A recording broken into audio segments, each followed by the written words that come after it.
الحمد لله والصلاة والسلام على سيدنا محمد وعلى آله وأصحابه أجمعين. الحمد لله والصلاة والسلام على سيدنا محمد وعلى آله وأصحابه أجمعين. أما بعد فأعوذ بالله من الشيطان الرجيم. بسم الله الرحمن الرحيم. يا أيها الذين آمنوا إن تتقوا الله يجعل لكم فرقانا. وقال الله تعالى وإن يروا سبيل الرشد لا يتخذوه سبيلا وإن يروا سبيل الغي يتخذوه سبيلا. صدق الله العظيم.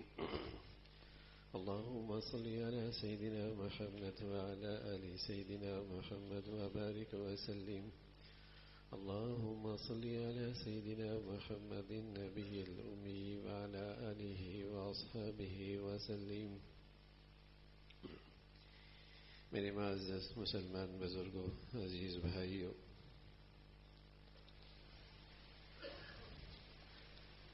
اسلام فطرتی زندگی کا نام ہے. اسلام نام ہی حقوق کا ہے. اسلام نام ہی حقوق کی ادائیگی کا ہے. تین چوتھائی اس کا تعلق لوگوں کے حقوق سے ہے. والد کے حقوق، بیٹے کا حق، بیوی کا حق، شوہر کے حقوق، مرد کا حق، عورت کے حقوق، پڑوسی، خاندان، رشتہ دار، اپنے بیگانے. اسلام نامی حقوق کی ادائیگی کا.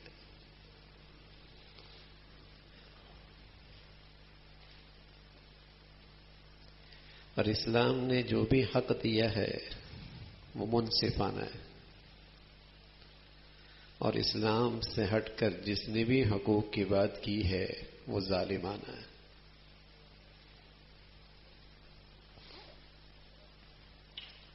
یہ دور، یہ دنیا پروپیگنڈے کی دنیا ہے.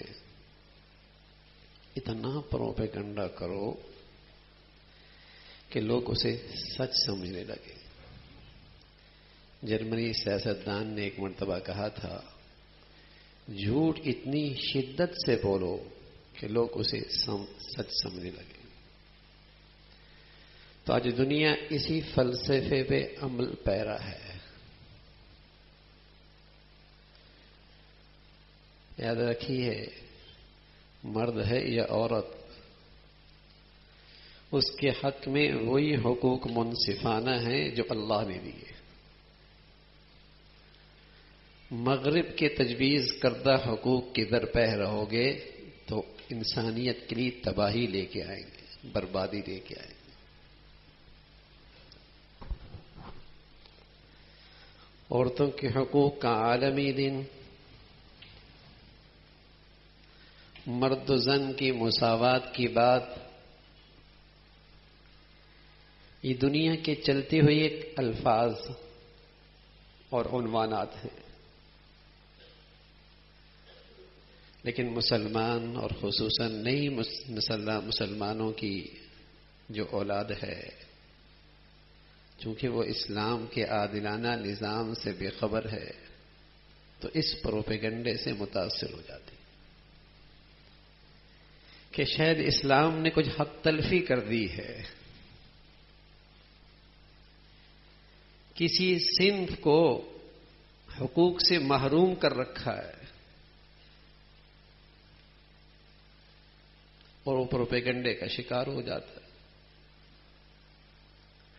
اللہ تعالی نے انسانوں کے دو صنف بنائے، مرد، عورت، اور ان کی تخلیق میں بھی فرق رکھا ہے.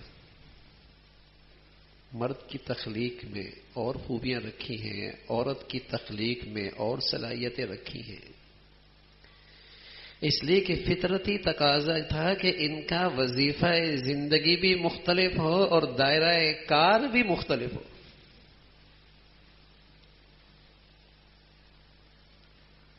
مرد عورت کا برابری کا، مساوات کا نعرہ لگانا یہ فطرت سے بغاوت ہے، ممکن نہیں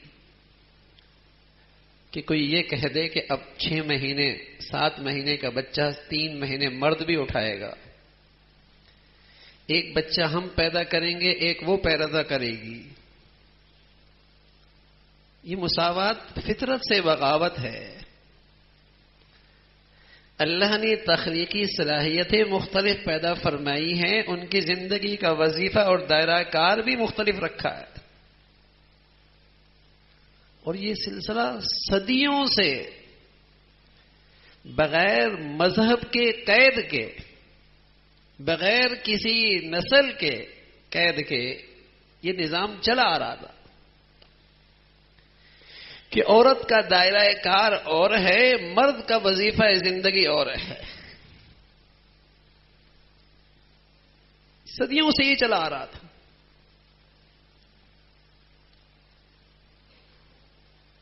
16ویں صدی عیسوی جب یورپ میں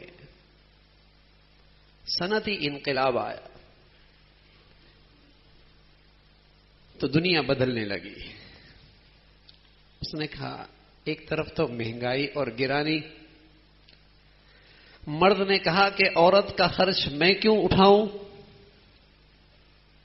اور ساتھ ساتھ یہ بھی کہ طویل سفر درپیش ہوتے تھے، وہ اپنی گھر والی سے دور کیسے رہے۔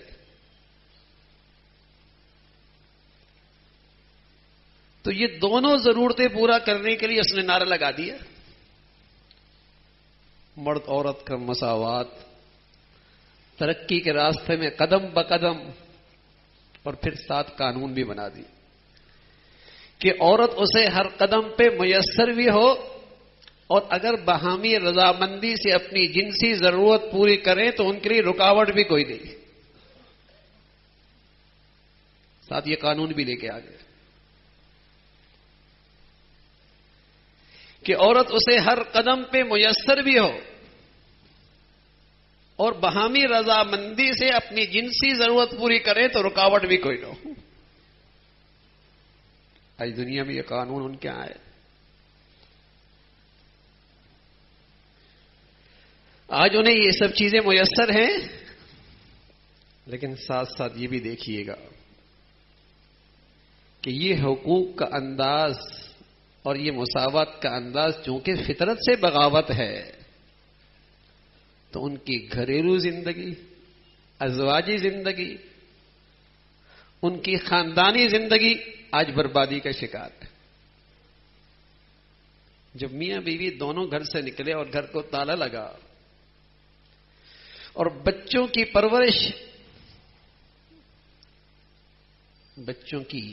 پرورش کی جگہ پر ہونے لگی، معصیاں کرنے لگی، تو بچے ماں باپ کی عظمت اور شفقت سے محروم ہوئے۔ اور پھر ایک وقت آیا کہ بڑوں کو سنبھالنے کے لیے ایسی ضرورت پڑی جیسے بچپن میں بچوں کو سنبھالتے ہیں، تو انہوں نے ان کو اولڈ ایج ہوم میں ڈال دیا۔ جو سلوک انہوں نے ان کے ساتھ کیا اب یہ ان کے ساتھ کر رہے ہیں۔ زندگی کے دو دائرہ کار ہے نا، ایک گھر کی زندگی ہے، ایک باہر کی زندگی۔ باہر تجارت ہے، ملازمت ہے، زراعت ہے، مزدوری ہے، کام کاج ہے، رزق کی محنت ہے، اور ایک بہت بڑا دائرہ زندگی گھر بھی تو ہے۔ بچے ہیں، بچیاں ہیں، ان کی پرورش ہے، ان کی توجہ ہے، ان پہ شفقت ہے، ان کو وقت دینا ہے، گھر کا نظام پرسکون بنانا ہے، گھریلو زندگی کی ضروریات ہیں، وہ بھی تو ایک پوری زندگی ہے۔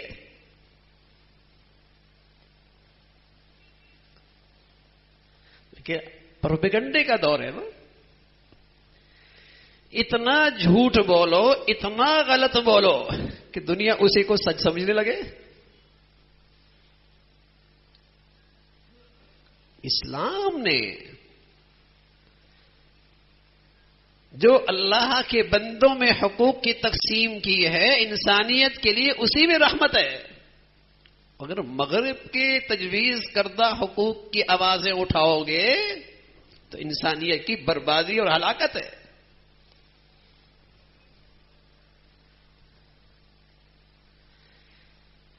لیکن چونکہ دنیا میں غلبہ انہی کا ہے، نظام تعلیم انہی کا ہے، تو یہ پروپیگنڈا کامیاب ہے. اور آج اسی کی خاطر آوازیں اٹھائی جاتی ہیں.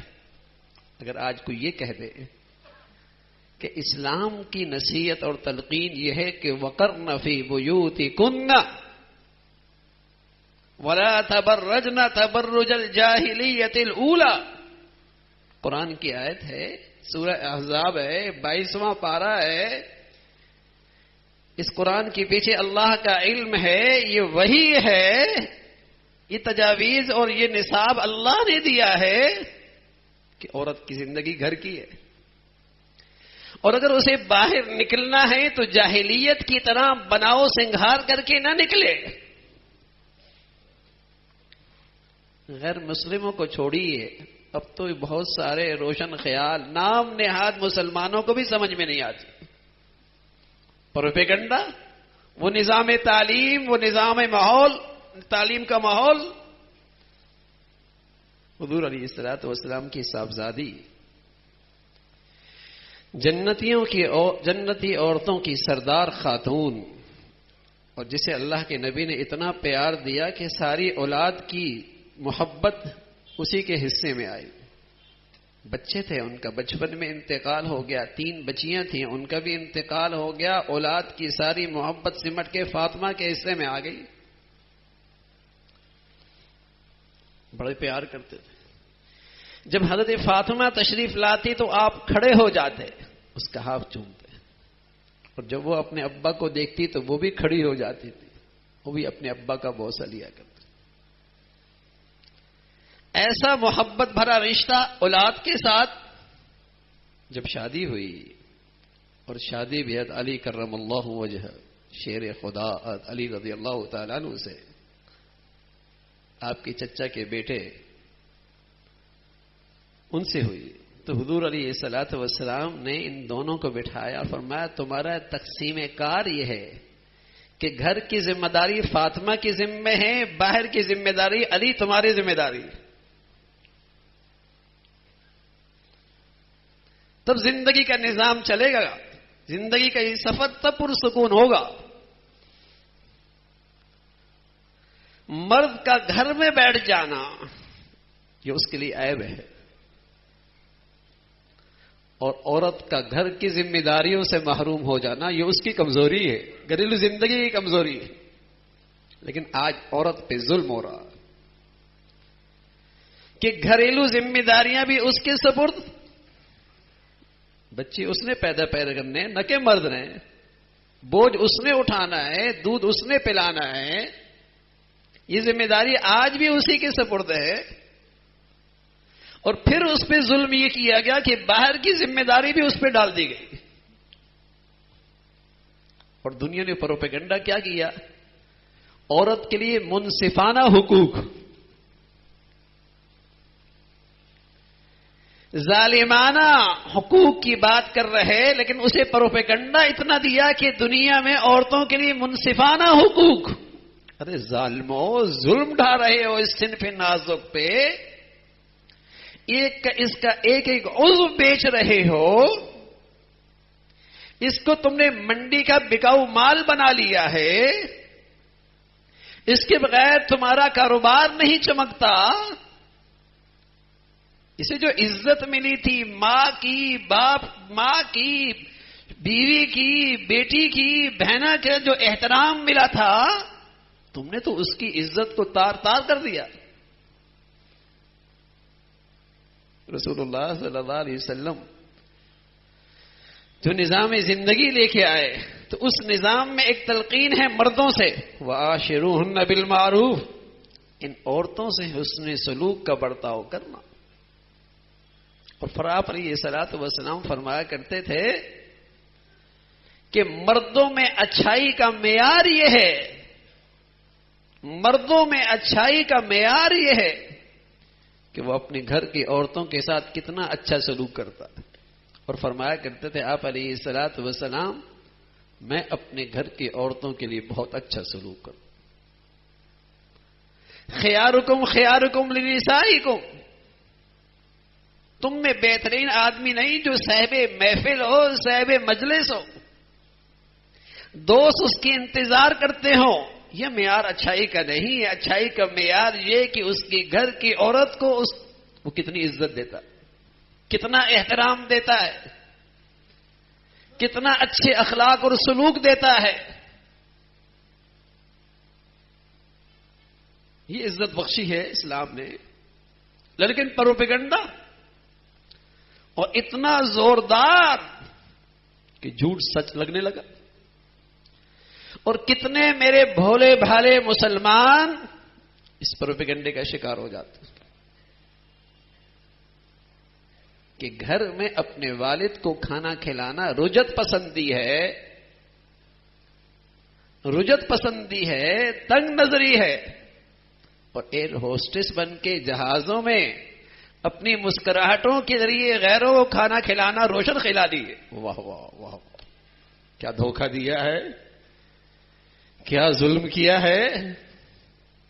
اپنے گھر پہ دسترخوان پہ اپنے بڑوں کے لیے عزت سے کھانا پیش کرنا یہ تنگ نظری ہے، یہ تاریخ خیالی ہے.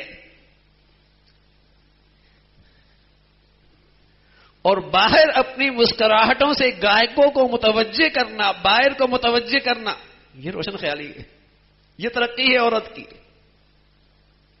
پروپیگنڈا جس نے ذہنوں کو قید کر لیا، مسحور کر لیا. اور مسلمان کہلانے والی بھی آج جو اسلام نے عورت کو حقوق دیے ہیں وہ اس پر شک کی نظر رکھتا ہے، غلط فہمی کا شکار ہے. غیروں کو چھوڑیے، وہ تو تجربہ کر چکے، ان کی گھریلو زندگی ختم، ہر دوسری عورت کو طلاق ہے. اس حرام ماحول میں ہر دوسرا بیٹا حرام کا ہے. ان کے تو ماں باپ کا پتہ ہی کوئی نہیں لگتا. ان کی 60-70% آبادی ایسی ہے کہ نہ باپ کا پتہ ہے نہ ماں کا پتہ ہے. ترقی ہے، اس کا نام ترقی ہے. کیا مسلمان اس ترقی کی طرف بڑھنا چاہتے ہیں؟ خاندانی سسٹم ختم ہے. کون باپ، کون ماں، کون بہن، کوئی بھائی، کچھ نہیں پتا. فطرتی نظامی زندگی سے بغاوت کی ہے نا. ہمیں بھی اس رخ پہ ڈالنا چاہتے. آج مسلمانوں میں الحمدللہ ازواجی زندگی ہے، گھریلو زندگی ہے، خاندانی زندگی ہے، رشتوں کی قدر موجود ہے، ماں باپ کا کسی درجے احترام ہے. اس فطرتی نظام کی برکت ہے. لیکن میرے عزیزو، رمضان آ رہا اور رمضان میں ایک دولت ملتی ہے. رمضان میں ایک دولت ملتی ہے. قرآن کہتا ہے رمضان اس لیے آتا ہے کہ لعلکم تتقون، تاکہ تمہیں تقوی مل جائے. اور ہم نے تمہیں آپ کو ایک اللہ کا پیغام سنایا ہے. فرمایا ایمان والو ان تتقوا اللہ یجعل لکم فرقانا، اگر تمہیں تقوی مل گیا تو تمہارے دل میں اللہ ایک نور پیدا کر دے گا تاکہ تمہیں صحیح غلط کی تمیز ہونے لگے، اچھے برے کا فرق پتہ نہ لگے. وَإِن يَرَوْا سَبِيلَ الرُّشْدِ لَا يَتَّخِذُوهُ سَبِيلًا. جب یہاں ظلمت ہوتی ہے اور زندگیوں میں اللہ کی نافرمانی ہوتی ہے تو پھر گمراہ کن نظریات بآسانی آدمی قبول کر لیتا. وَإِن يَرَوْا سَبِيلَ الرُّشْدِ لَا يَتَّخِذُوهُ سَبِيلًا. جب یہ زمین گناہوں کی گندگیوں سے، ظلمتوں سے سیاہ ہوتی ہے تو حق کا راستہ سمجھ میں نہیں آتا، ہدایت کا راستہ سمجھ میں نہیں آتا. تو میرے عزیزو، اپنے بچوں کو، بچیوں کو رمضان کی ان مقدس گھڑیوں میں تقوی کا نور دو تاکہ فتنوں سے حفاظت ہو سکے، ورنہ فتنے بارش کے قطروں کی طرح برس رہے ہیں، بارش کے قطروں کی طرح برس رہے ہیں، اور یہ فتنے ہماری نئی نسل بآسانی قبول بھی کر رہی ہے۔ اگر یہاں نور ہوگا، یہاں ہدایت کا نور ہوگا، تقوی کا نور ہوگا، تو پھر گمراہی اور بے دینی